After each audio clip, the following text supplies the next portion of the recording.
بسم اللہ الرحمن الرحیم. عزیز طالبات،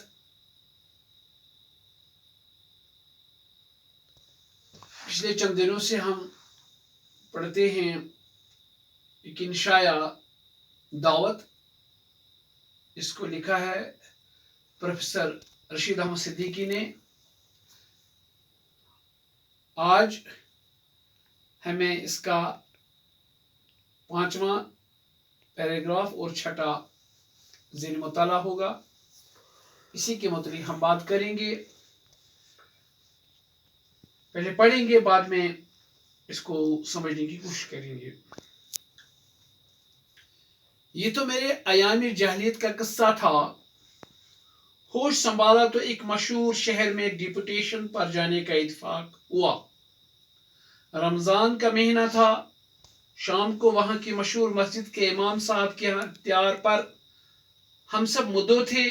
جہاں ایک ہجوم تھا، ہمارے سامنے بھی افتیاری رکھ دی گئی. ابھی ہم سب نے مشکل سے 2-1 لقمے فروغ کیے ہوں گے کہ ایک حملہ ہوا. چند سورما ہم پر ٹوٹ پڑے اور جو کچھ سامنے تھا اسے چٹ کر آگے بڑھ گئے.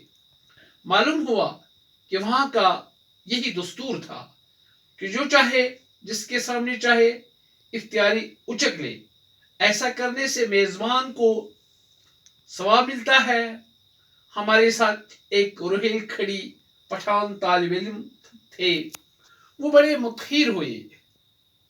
ان کے تیور سے معلوم ہوتا تھا کہ وہ اس واقعے کو نظر انداز نہ کریں گے. جب نماز کے لیے لوگ کھڑے ہوئے اور ہر شخص نیت باندھ چکا تو انہوں نے اپنی ٹوپی تو جیب میں رکھی اور سامنے سے ایک نمازی کی پگڑی اچک کر اپنے سر پر رکھ لی اور سلام پھیرتے ہی اسے چھت سے نیچے پھینک دیا، جہاں ہزاروں فقیر ٹوٹ پڑے اور آنن فانن پگڑی کا تبرک تقسیم ہو گیا.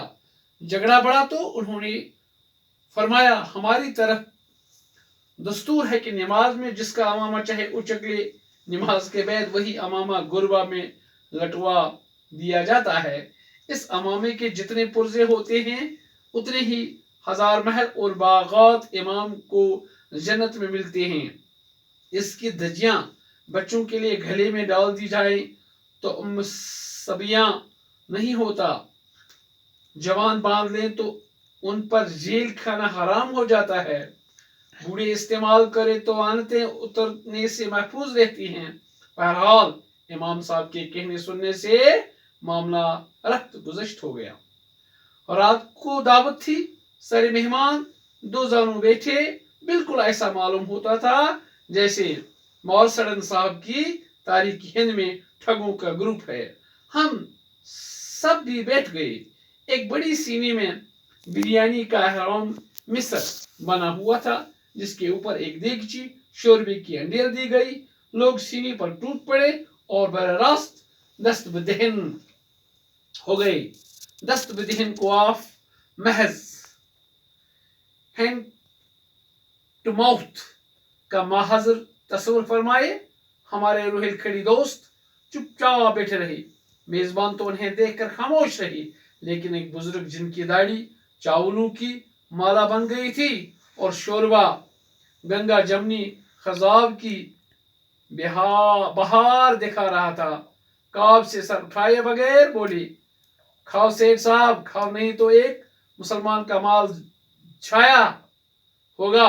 دوست بولے، بالکل درست، لیکن دوسرے مسلمان کی جان بھی ضائع ہوگی.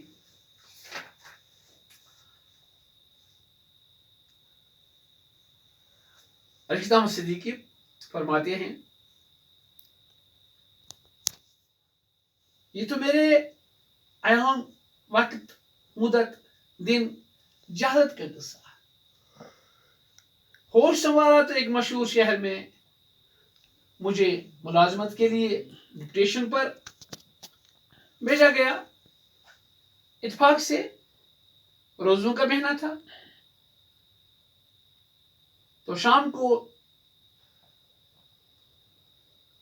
ایک مشہور مسجد کے امام صاحب کے ہاں ہمیں افتیاری پر مدعو کیا گیا یعنی دعوت کی گئی. وہاں بہت سے لوگ جمع ہو چکے تھے اور ہمارے سامنے افطاری رکھ دی گئی. ابھی ہم نے صرف دو ایک لقمے کھائے تھے ہی کہ حملہ ہوا. چند سورما بہادر طاقتور سورما مانے بہادر ہم پر ٹوٹ پڑے. یعنی اس افطاری پر جو کھانا رکھا گیا تھا بہادر کچھ لوگ آئے اس پہ ٹوٹ پڑے اور جو ہمارے سامنے کھانا رکھ دیا گیا تھا چٹ کر گئے. یعنی سب کھایا انہوں نے.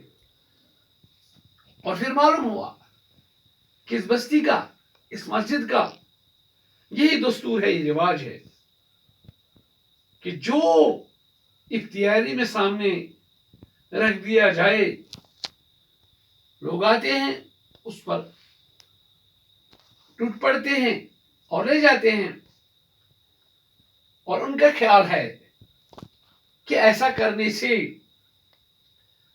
میزبان کو ثواب ملتا ہے.